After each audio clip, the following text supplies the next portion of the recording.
Guys, what's up? Hope everybody's having a good day out there today. Welcome back here to another edition of the Fishing Teacher, and much appreciate you guys making some time to check the video out today. We are going to be talking about skirts today, about skirted lures, specifically colors on skirted lures, and to give you guys some tips and advice on understanding that a little bit. You know, skirts, when you're talking about a skirted lure, you're usually talking about something like a spinnerbait like this, or a buzz bait, or a jig. Those are the three primary lures that have skirts on them. And a bladed jig called a chatterbait also has a jig on it. But the skirt, they vary quite a bit as far as the materials. Some of the skirts are made out of what's called live rubber, which is this type of material right here. I don't know if you can see it.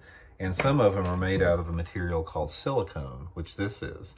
Now the differences, guys, is silicone has a lot more of a wide variety of colors. It's just the nature of the product there. They can create a lot of different colors, different type of hues, translucents, flat colors, just a wide range of colors. And that's one of the big advantages of using a silicone skirt.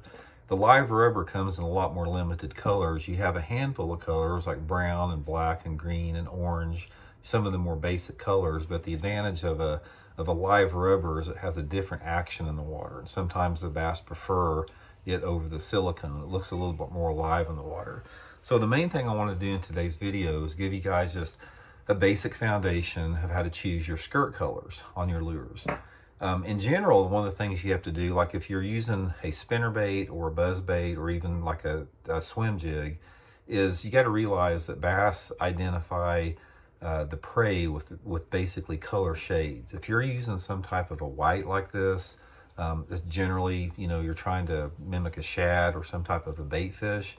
And if you're using, some combination of maybe, you could have like an orange with some white and some chartreuse and stuff like that in there. It could resemble, a perch or something like that. And on the jig colors, a lot of it, again, is the crawfish colors. Some crawdads have different colors of browns and greens and blues in it. So you're trying to duplicate the main forage that the fish is after. But I don't really pay much attention to be honest with you guys, about what the fish are feeding on. To me, it's more about water clarity.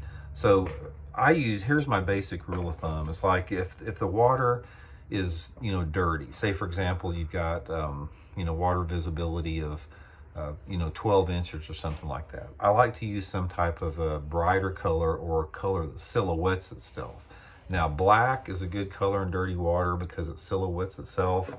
White, like a bright white, sometimes is good in dirty water because depending upon the type of material and how bright the white is, it can really glow in the water and set it off.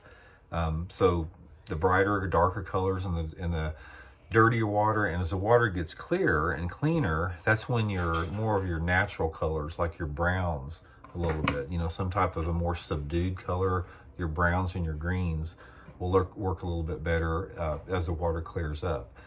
So the main thing with skirts, guys, is don't really get caught up too much on the color, on what you're trying to mimic with the bait fish or the forage, but just try to pick a color that it stands out a little bit in the water, but it also blends in at the same time. This is a little bit more of an advanced part about bass fishing, but it's something I think everybody can grasp. Like if you put your lure in the water, whatever the visibility is you don't want it to be real gaudy looking. But at the same time, you don't want to put it in the water and it disappears if you don't have, bright enough color. There's like a fine line there between, being too bright and being too natural looking. So it's just sort of something we have to experiment with. So anyway, guys, that's just the basic foundation of a little bit on skirts. We'll do a lot more stuff on skirts. I'll get into how to tie them, how to, set them up, the number of strands that you have in them, some of the more, detailed information at some point down the road. So thanks for tuning in. I'll see you guys later.